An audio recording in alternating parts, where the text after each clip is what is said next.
Okay. This is a little bit of an ad hoc video, but I keep seeing people getting chain damage on Draygon, and it's making me sad, so I want to talk about this. Um,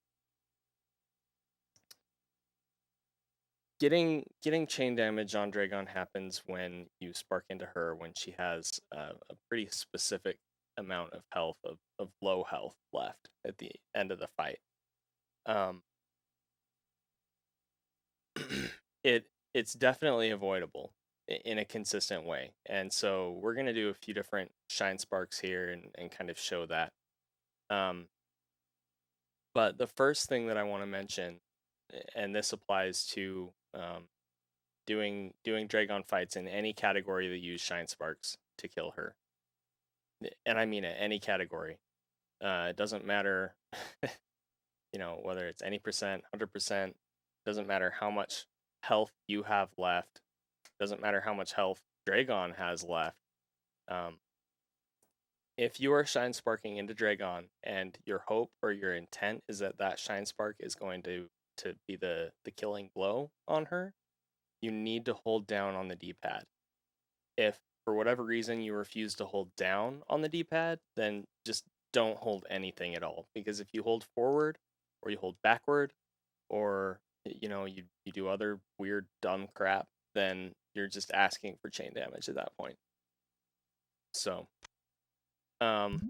with this setup I have, she has 1600 health left. This is a pretty standard amount of health left for somebody who were to load her up with a bunch of ammo after an initial X Factor and Shine Spark. The first phase of this fight, the X Factor and Shine Spark got her down to 3,000. And then I used 11 missiles and 1 super, I think.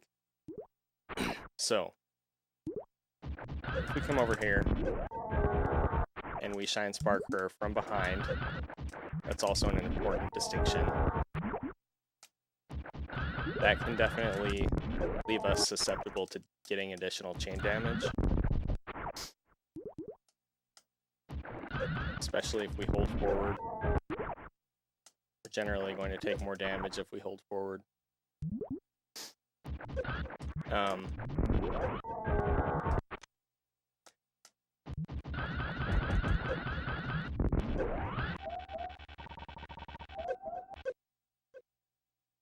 Okay, so you saw that I used more missiles there.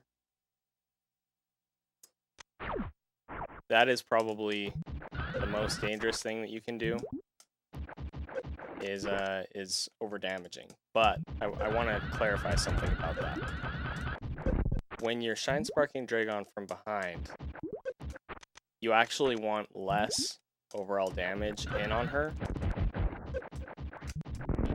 And the reason for that is that she is moving in the same direction that your shine spark is. And so you're more likely to get caught in the middle of her hitbox in that situation.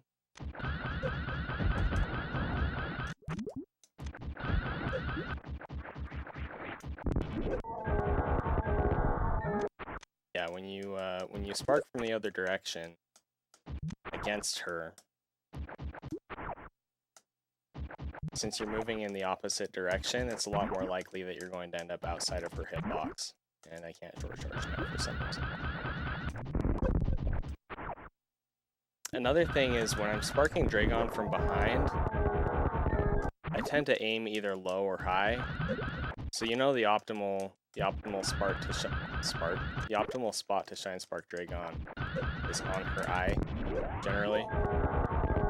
But you saw that I got some additional chain damage there, and then I just absentmindedly held down, and that probably saved us, to be honest.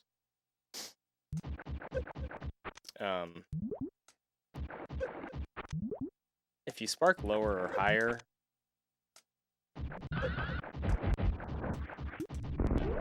you're going to be connecting with her hitbox for less time, which again means that you are less likely to get stuck. That was me holding forward the whole time.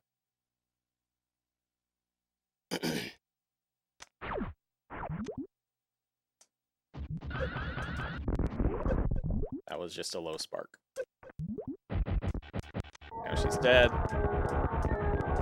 This is a time where it's definitely worth learning Spike Suit. Probably will, but this is also something that can happen. This is completely avoidable. Once Draygon is dead, just don't touch anything. Hold down on the D-pad or don't touch anything.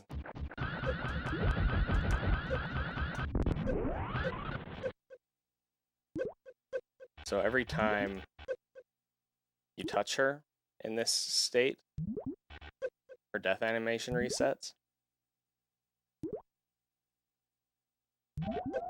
See? That happens if she manages to get all the way down into the ground while you continue taking damage. Anyway, as I was saying, back in my PRKD days, I think I was going for 43,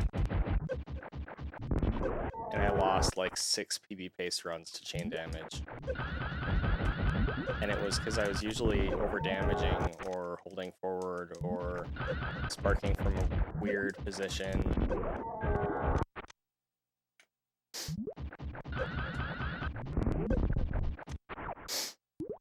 But yeah, the easiest way to make sure that you don't die to chain damage is, again, just hold down.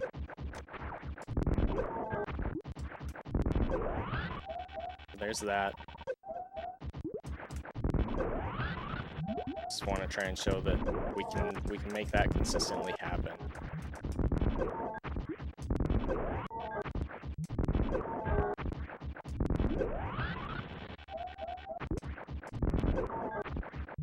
Anyway, we just hold down there.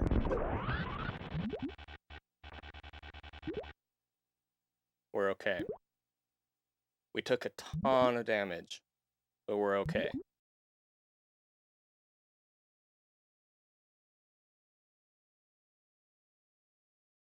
That's not going to save you in PRKD, for example.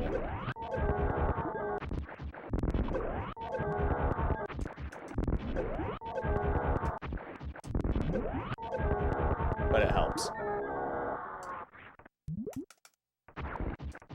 The other thing is, you know, don't spark from behind. That's not always possible. It's definitely harder in some situations. But it's easier to control the damage output on it because you're not sparking in the same direction as she is. So yeah, that's my video. I know it's definitely disjointed, but I just wanted to talk about this. So hopefully it helps.